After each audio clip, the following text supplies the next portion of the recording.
90-98, the Sacramento Kings beat the LA Clippers today in Game 2 of the preseason. I got my boy Javi Zaragoza to break it all down. How you doing, brother? All right, how you doing, man?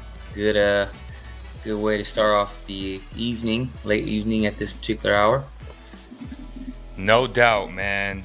This won't be a long show. Probably, I always say that, but it always ends up being long because we'll get into other things like the proposed deal that you made today on the platform. But before we get into all the nuances of the game today, this episode is presented by Medici Sacramento. If you guys haven't had their top-notch pizza, make sure you guys check it out, man, because it is A1, the closest thing to Italian pizza. I just had it on Sunday, and it was my favorite of all time, once again. And I've had this a lot of times, okay? So I can't make this up. It was literally delicious. A simple pepperoni and cheese. My gosh, man. I mean, you've had it, Javi. How would you rate the pizza? Exactly. Second to none, bro. And Danny, owner, is good people, man. Got love for that guy. And yeah, bro, appreciate Medici Sacramento for always supporting the Cowboy Kingdom platforms. Javi, what was your biggest takeaway from tonight's game? That the defensive tenacity, proficiency, most importantly, the execution has been instilled into this team, and not just with Davion, Tristan Thompson, the re-signing of Mo Harkless, Terrence Davis, but I think Doug Christie's had a mighty effect for the better in regards to not just the way we play, but our mindset. I think it's something that's going to be privy to everyone to watch. I'm not saying we're going to win 50 games, but it's definitely taking its course. Granted, the Clippers obviously without Kawhi coming back from ACL surgery, but I mean they're just real physical. They play with a lot of tenacity, but a lot of grit. That's a lot of effort. And an old friend taught me, effort's between you and you. Nobody else can give you effort. And I see that in each and every single second they're on the court, from possession to possession, each and every quarter. And that's something that's invaluable, especially for a team like Sacramento who hasn't had that in 15 plus years now. Right, and we'll briefly touch on most of the guys that played tonight, like Harrison Barnes, always being consistent. We call him Mr. Consistent for a reason. Smooth game. In Game 1, I was there at Golden One Center. He looked great. He looked like he was healthy once again, like he was last year. But then when you overuse him overplaying because his team lacks depth, then you get a different version of Harrison Barnes. But now with this team having depth, it's a beautiful thing to watch and see. No more Corey Joseph coming off your bench. You have an abundance of guards that if one is having an off night, no pun intended, you can put one in, right? Davion Mitchell, Buddy Hield, Terrence Davis. Those are all options off your bench if you, in fact, do choose to go with Buddy Hield off the bench. I think your best lineup is still Buddy Hield, Tyrese, and Fox, with HB and Holmes starting, and then bringing Davion and TD off the bench. Eventually, Davion will start. It's only a matter of time. The same with Tyrese Haliburton. But as of right now, kind of ease him in, allow him to play against second units, would be my biggest takeaway. But with Harrison Barnes, 23 minutes tonight, 4, 7, 11 points, plus 18, it doesn't get more consistent than that, man. What did you like from Harrison Barnes tonight? He's just, from what we've seen, making his way into this would be his fourth season with Sacramento, because he 18, 19, 19, 20. Yes, his fourth season in Sacramento. Got 3.5, but he got acquired 18, 19. I feel like, again, Christie's weighing mightily on not so much success, but just realizing and having him understand, like, you are a more than capable player in this league. And it's not so much being a superstar, but your two-way presence in regards to your prowess and ability is something that's just invaluable. But most importantly, it puts so much pressure on coaches of the opposition, because he can score in the paint, he can shoot the three ball, he can play solid defensively at the 3 and the 4 position, respectively, because of how tall he is. He's strong, though, so he doesn't get overpowered by fours. He's a little short per se at 6'9", but again, the league is almost like positionless, where I'm not saying height doesn't matter, but you don't see the prototypical 6'11", 7 foot rather 4 that's playing the power forward position anymore. Like, you see 6'7" to 6'9", 6'10" power forwards but he's so quick and athletic and agile. He's making people move and miss, and and he has so much patience under the cup when he's in the interior to the basket. With the putback, with the fadeaway, with the step back, just with his dribble drive action to you know dribble, penetrate, dish, and drive. Most importantly, when he's just backing down smaller or even just weaker, lack of a better term, small forwards and power forwards alike. People are saying that the stream is laggy. I'm watching it on my phone. It looks pretty clear to me. We apologize for the inconveniences. A lot of people are saying that. I don't know what the issue could be. It says that my system is running smoothly. So, yeah, I don't know. You know, some people saying go to Deuce and Mo. It is what it is, man. Shout out to them as well. There's no hate involved. Support everybody, whatever the case may be. But again, man, great points on Harrison Barnes. Maurice Harkless started tonight. Was that shocking that he started along with Tristan Thompson and Luke Walton before the game, saying that it's a real possibility? Or was it just Luke giving us smoke screens as usual? Smoke screens. Yeah. Like, ain't no way in hell Tristan Thompson is going to start over Rashawn Holmes. It just wouldn't make sense. Tristan Ludicrous. Thompson's a nice player, but he's a veteran. He's past his prime. Yes, he's tough. He brings that mindset, that toughness that this team badly needs. But he's a guy coming off the bench for sure. But what that meant to me, though, when I saw that quote, I was like, I wasn't shocked in the way that, okay, well, Rashawn's going to the bench. No, like, I know Rashawn's going to start. But what that means is that Tristan Thompson is heavily, uh, highly rated by Luke Walton, which means maybe a guy like Marvin Bagley could be on the outside looking in when it's all said and done, because you liked lineups where you have forward versatility with Maurice Harkless playing the four, HB playing the four. So where does Bagley fit into all of this, right? So that's what came to mind for me when I heard that quote.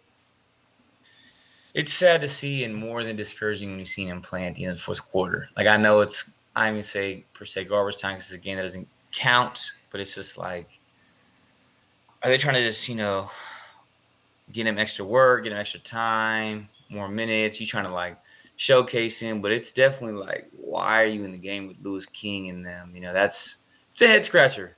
I'm not gonna sit there in front. Okay, he's your starting power forward. And he's playing in the fourth when the Kings are up double digits, and not like. He's not your starting forward. Stop it, Javier. Well, I'm saying he started the first two games of the power forward position. What I'm saying, you know what I mean? Like, he was a starting for game one of the preseason, and they see him.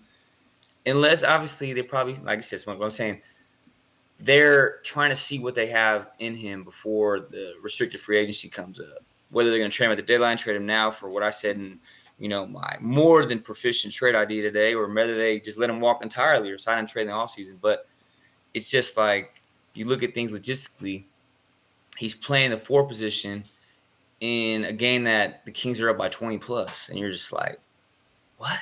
I don't understand the logic behind it, but again, I'm not a basketball coach, especially not that level, but it makes you think twice. Maybe they're trying to showcase him and get him some extra work. Either way, it's a head scratcher, and I Right. think it's a good segue into that trade. We can talk a little bit later because I think it works for everybody. But yeah, that's my point on Marvin Bagley. I know you're a Yes. Marvin Bagley K. You know, So Mo type of Harkless guy. had a good game. He Yes. didn't fill up the box stat sheet for per se, but he affected the game in different ways defensively, passing the ball. He was a +8 for the game. Tristan Thompson, same, 17 minutes tonight, 3-9. Was aggressive at 11 rebounds, 6 points. That's what you want from Tristan Thompson. And then you move down the line, which I was very impressed with Tyrese Haliburton from a playmaking perspective in the first half. He was dropping dimes. He finished the game with 5 assists, 5 rebounds, 4 points, but a +13. That tells you a lot because he made an impact on this game. He was Showtime tonight, playing like a baby Magic Johnson. And then De'Aaron Fox doing what he does best. He loves to play against the LA Clippers. He seems to kill that team all the time. He was smooth, he was strong, and even the Clippers broadcast team, Jim Jackson and the other guy were like, damn, like this guy is just the truth. If his jump shot is falling at this rate, 3 of 5 from beyond the arc, which is 60%, he's going to be unstoppable. And again, as I said in my 10 question series with Vince Miracle, to me, he has top 10 talent in the NBA, and that's saying a lot. And if he is a top 10 talent, that means the Kings will be relevant once again. Yes, and you look at things from the outside looking in, the infrastructure of this foundation that they built, I think is solidified right now. I mean, Tyrese, Davion, and De'Aaron, like whether the NBA is going small, whether the Kings are going to try to go small, it's just IQ, the the want to, most importantly, the attitude is different. That field with Rashawn in the interior and obviously Harrison, the stout veteran, and Buddy, the sharpshooter from the construction of the roster at this current time, October 6, 2021. I mean, that three guard lineup, it brings us hope. Not like hope like we make the playoffs. I'm saying hope for the next 5 years. You got 20-year-old, 22-year-old, and 25-year-old, and they all play. They all play 100 miles an hour. But they all have basketball etiquette and IQ. Most importantly, they all play for the team. Right. They're not out there chasing success. Like at least not yet. Like like Giannis said, anybody go to a super team and chase success and chase a championship. That's the easy. Play a role, do your part. Play whatever role and part of the team you're asked to play in regards to what they put you in to do. But it takes real grit, real character, most importantly, a real man or woman to come and do what Davion and De'Aaron are trying to do right now. Right. Tyrese. That takes true character with real integrity. And Davion Mitchell, man, he is a definition of integrity, the definition of hard work. 26 minutes tonight, 5 of 9, 3 of 3 Off from night. beyond the arc. He brought it on both ends. He is silky smooth. Jim Jackson was just raving over this guy. He said, I don't care how many guards you have, you need to make it work because he has the it factor. And for even an opposing broadcaster and a guy who played at a high level like Jim Jackson, for him to say those things, that just speaks volumes on Davion Mitchell's character, on Davion Mitchell's game. I love to hear it, man. And I do sometimes like to tune into opposing broadcast groups because it gives you a different perspective and not always a homer. I mean, you have to be positive when you work for the team, but I like to listen to opposing broadcasts sometimes. And tonight they had nothing but praise for Davion Mitchell, and I believe it's going to continue because he's only going to get better as the season progresses. Obviously, he doesn't do anything great offensively yet, but we know what he's in there for, and he's in there to make an impact defensively. But I do think he's gonna start being great at a couple of things offensively because he is a gym rat. You got to kick him out the gym, man. He loves the game that much. He's a student of the game, and I can't wait to see him progress as the season continues. And just to second that, Davion's nickname's Off Night, but I just want people out there, our fans, the Cowboy Kingdom listeners, that like something that people don't understand in basketball, at least from my perspective, is that defense is just how bad do you want it? And when defensive players get labeled as players that like, oh, they can't shoot offensively, whatever. I mean, you can say it's a certain extent, but just understand that they want it a lot more than your average player per se. Like Davion wants to be great. He doesn't just bring that tenacity and the effort and just everything that he offers and presents on the defensive side of the floor because he thinks it's cool. He does it because he wants to be great. That's how bad he wants it. And that's something, again, Sacramento. How many players have wanted to be that good for the Sacramento Kings since 2006? I mean, I can name maybe 5, that genuinely wanted to be great, and I'm not saying he's going to be the end all be all, next, savant, best defensive point guard we've ever seen. But I'm saying for a guy in year one that's doing things what he's doing, and he's, his first 2 weeks of the season and preseason, I mean, you don't find stuff like that. And again, that's a nice way to give kudos to Monty McNair. Whether he Right. was there, whether Tyrese and him fell into their lap respectively, he still made the right pick from what we see at this given juncture. Right, right. Let's talk about Buddy Hield, Terrence Davis, two guys who have no conscience. And you got to love it because if they are put in that role of coming off the bench, Those are the type of players you need who are sparks offensively. If you're having an off night, these guys can literally light up your team, light up the opposing team and bring that offensive punch off the bench. Both guys are very explosive scorers. Buddy Hield, I think he was like 0 for 6, and then he hit 3 threes in a row in the second half. 9 straight points, which jump-started that run in that third quarter to essentially blow them out.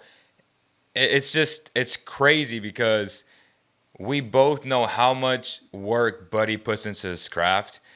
And for me, like being a hooper myself, continuing to see him just chuck it up just shows you that if you actually put the work in, bro, like I have no problems with that because at the end of the day, I felt like all those shots and a lot of those shots were in and out were gonna fall. And the funny thing is, even though he was like 0 for 6, 0 for 7, they were still playing him like if he was 6 for 6. And that's just the respect he gets because he's such an elite shooter, man. And I love to see that, and I want to compliment that with his effort on defense tonight. I posted that clip, like he was playing hard, and we always talk about this. If you have a guy lighting the fire under your ass like a Davion Mitchell, you best believe he's coming for your job. So you have to play hard and play like there's no tomorrow, and that's a beautiful thing to watch, man.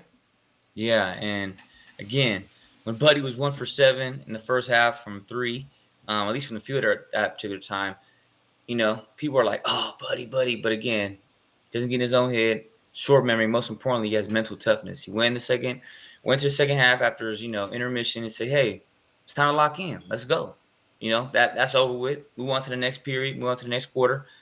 Made 3 straight threes. Finished with 11 points. I mean, his percentage wasn't the best, but again, he, like you said, no conscience, no fear. Most importantly, he has no restraint to Right. ever shoot that basketball. He has no conscience to say, I'm not going to shoot and pull up, because he wants to be that sniper and be that guy on the perimeter. Say, hey, kick the ball out to me, and you're going to pay Yep. defensively. You're going to pay defensively. If any defenders don't want to take me serious, it's all good, because you're going to be on the bench in about 2 seconds when I will light you up for about 12 and Right. 5 minutes or not less, because Buddy Hield does things that, granted, he might not play the best defense per se or best ball handler, this and the third, but the man knows how to shoot. And outside of Steph Curry, ladies and gentlemen, he had the most made 3-pointers in Yep. the NBA last season, besides Steph Curry. So don't ever disrespect my man Buddy Hield. No matter Yeah. what no matter what you like or don't like or dislike, or what do you feel about him, whatever, just understand this. Outside of Steph Curry, he had the second most made 3-pointers in the NBA last season. Do not forget that. CK fans as well as King fans out there listening currently. Yep. Alex Len, for some reason, I'm not a fan of him outside of the Kings, but every time with this is a second stint. His first stint was really good, and even in his 12 minutes tonight, you just see his game is smooth. He's comfortable out there. You see a high sense of confidence from him, and I love to see it, man. And it's gonna be interesting because you got Alex Len, you got TT. How does Marvin Bagley beat these guys? To me, Marvin Bagley is a 5, and you're gonna see a lot of Mo Harkless and Harrison Barnes at the 4. So again, Javi, will Marvin Bagley beat out Alex Len, TT for those men at the 5? Because again, if Luke Walton is trying to win games this season and his job is on the line, make no mistake about it, he needs to play his best players. And as of right now, I don't think Marvin Bagley is one of his 8 best players, to be honest with you. I don't think that. Respect to your preconceived opinion. I just feel like two things.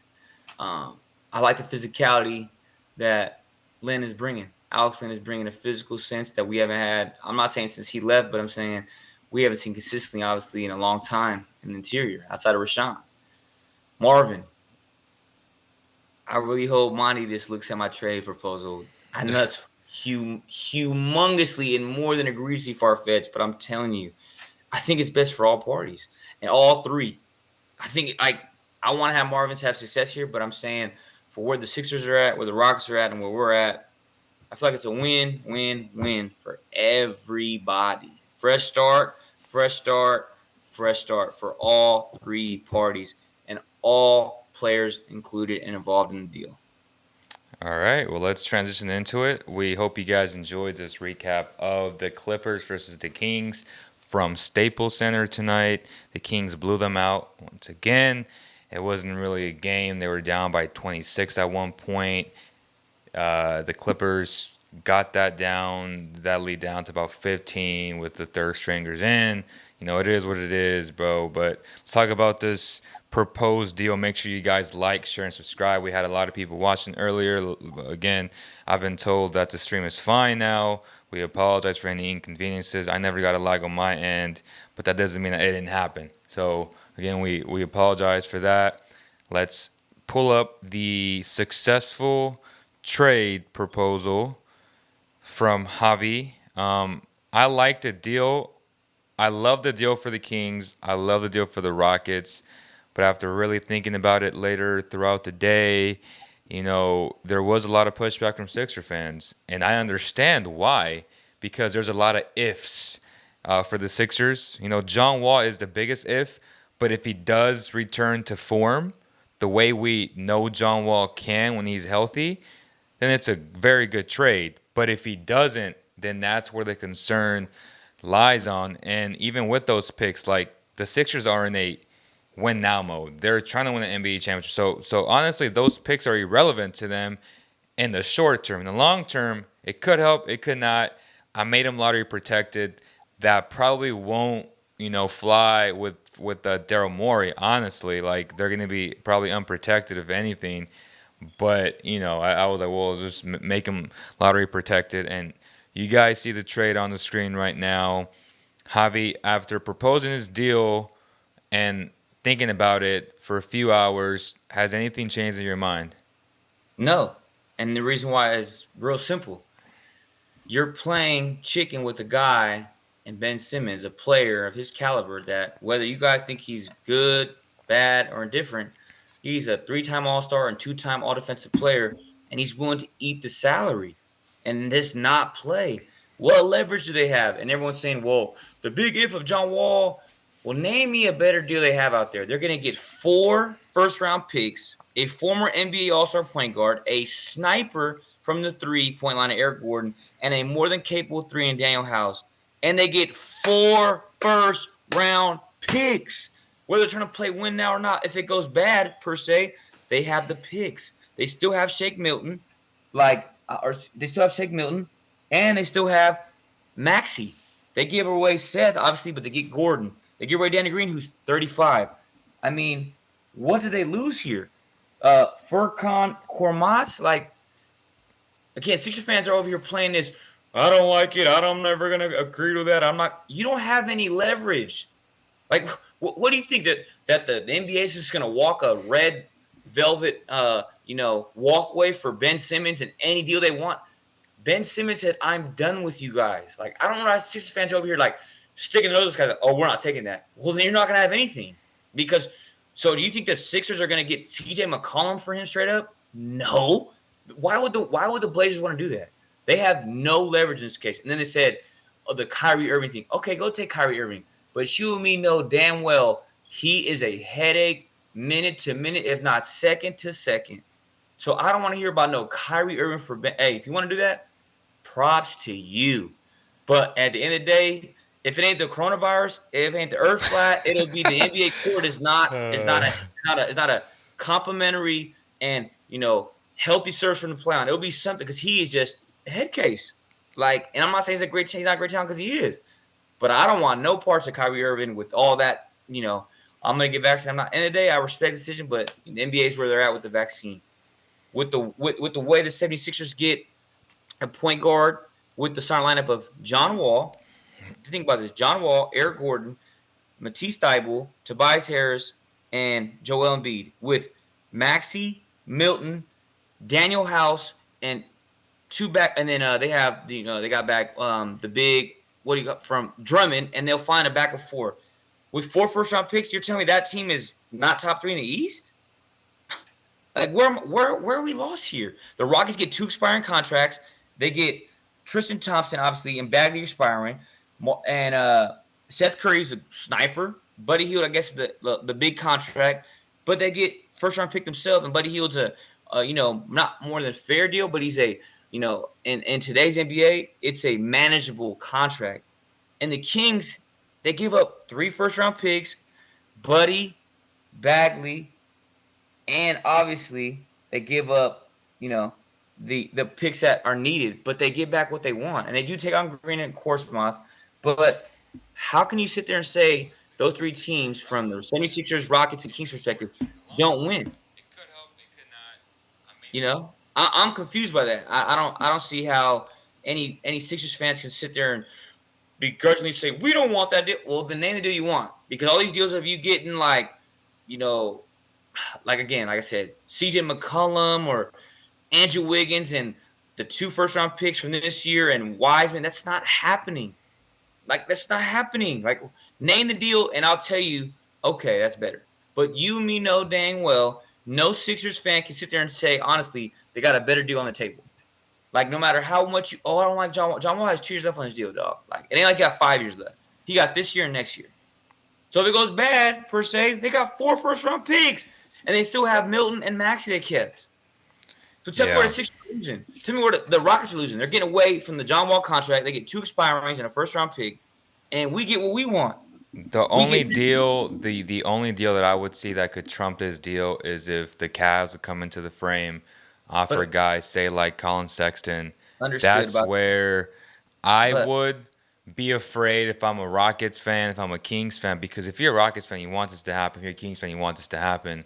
If you're a smart Kings fan, at least, because there's a lot of pushback on it. Obviously, like we saw in the comment section, I don't want a guy who can. I'm like, oh yeah, I'm not listening to that. But that would be the only deal because you know the connection between Clutch Sports and the Cavaliers, right? With LeBron being main dude and Ben Simmons, that's a real connection there. And they have the pieces and a player like a Colin Sexton who they would love to trade because they don't want to max him out, but someone's going to have to because he's putting up these stats that resemble and scream, max player. Maybe not like a super max, but definitely like a max somewhere between the 22 to 25, somewhere around there is what he's going to get.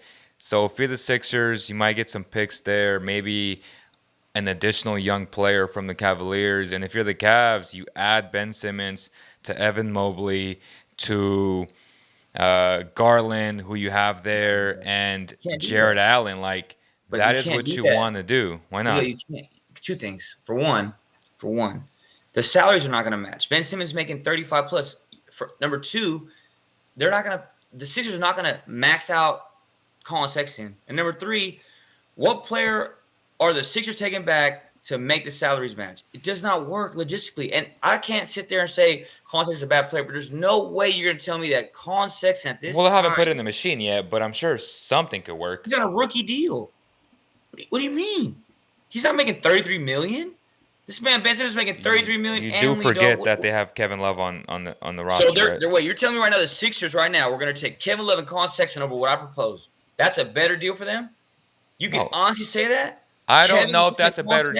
No, well, I have to put it on the machine and just see the logistics. But you just said that it can't happen because of his rookie skill deal. They have large enough contracts that they can get rid of, and his deal is expiring. So it's not like it's a bad thing for the Sixers. Again, they're doing this to get Colin Sexton. They're doing this to get an additional young player, which they have a lot of young players on that team that could help the Sixers right now, and they can also give up picks. So it just comes down to if you're the Sixers, do you value John Wall more or do you value Colin Sexton more? That's honestly what it comes down to, bro. And there's 2 things to that, dog. I respect your opinion, but Colin Sexton's got to get a 5-year extension.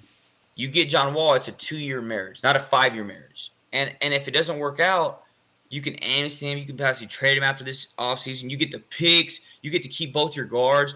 If the Sexton deal happens, they're going to ask for Maxey or Milton back. They're gonna ask for him. I don't care what nobody. They're going to say, I want Maxey or Milton because I need a point guard. They'll say, and then somebody in the comment section, let's rehash this real quick. I don't want a point guard who can't shoot or pass. We're not playing at the point guard. We're not playing at the shooting guard. He's going to play power forward for the Kings. Or majority of teams, and not the Kings he's going to play power forward for. Majority of teams he's going to get acquired to go play for because he's a point forward.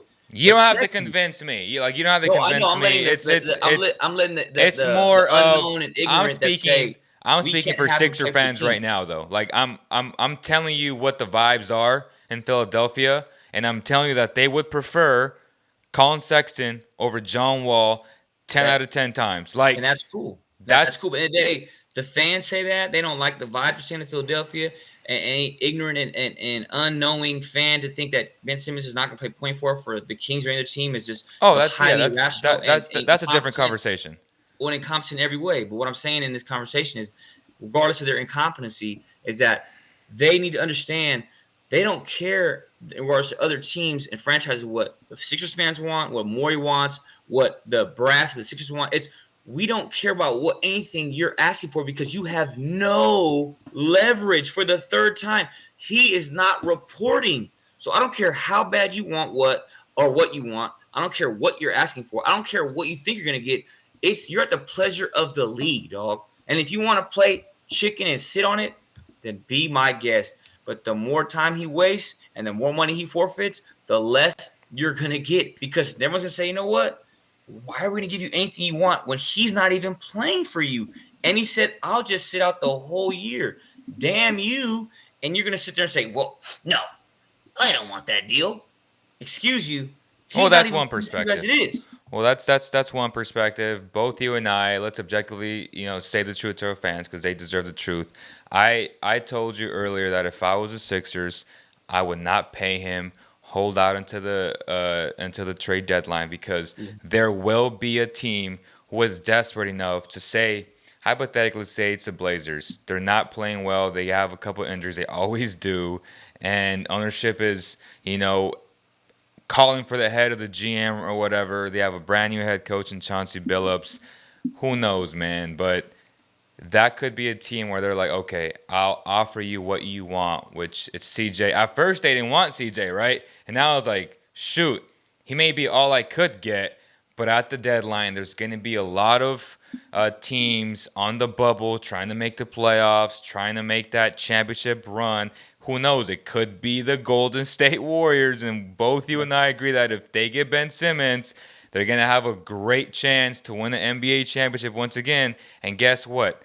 The Golden State Warriors have the youth pieces to make that deal work. And at that point, the Sixers will have to take a guy like Kuminga, a guy like Moses Moody, and maybe a pick. Like, that's not a bad deal, especially at this juncture. So if I'm the Sixers, and this is just an unbiased, objective point of view, I'm going to hold on to Ben Simmons until the deadline, until a team gets super desperate and they're ready to make a move. And it happens every single year. All it takes is one guy, and that's it. Like, it's just we have to present all the facts, all the points of view to our loyal fanship, and we appreciate all the listens, man. But hey, Javi, I think it's been a great show. You made a lot of good points.